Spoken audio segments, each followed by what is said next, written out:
Thank you. I thank my Florida colleague, Representative Casta, for her leadership in protecting access to high-quality health care in our state and across the country, and for her authorship of the Enroll Act to help more Americans shop for and sign up for health plans on healthcare.gov.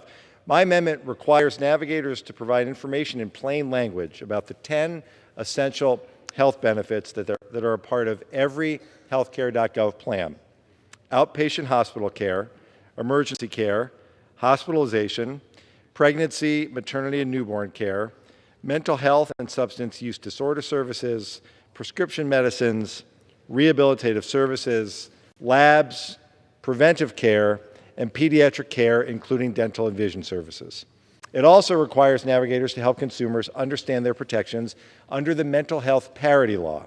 According to a survey commissioned by the American Psychological Association, only 4% of Americans were familiar with the Mental Health Parity Law as of 2014, and just 7% were aware of mental health parity more broadly.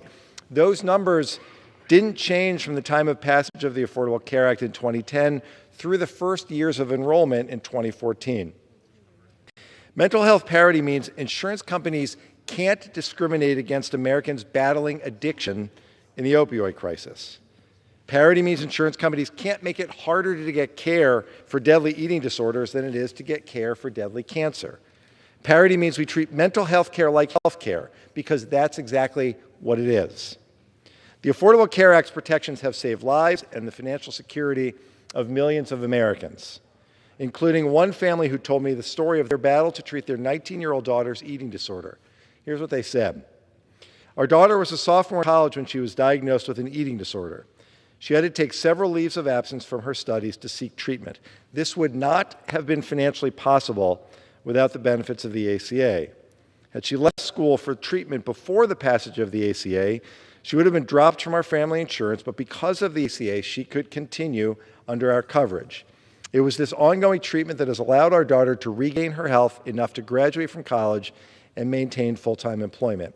And while it's clear that parity has made improvements, we still have so much more to do. This week I heard from another family in my district about their daughter struggled to get coverage and treatment. In the cycle of denials and arbitrarily reduced levels of care, her family was able to use the parity law to fight for their daughter's life in the courts. But that's not enough. Parity protections have opened doors to better mental health and addiction treatment for so many Americans, but as we observe Mental Health Awareness Month, it's important to acknowledge how far we have to go. My amendment will help more Americans understand the benefits and protections available to them and help them get the care they need, and I urge my colleagues to support it, and I reserve the balance of my time.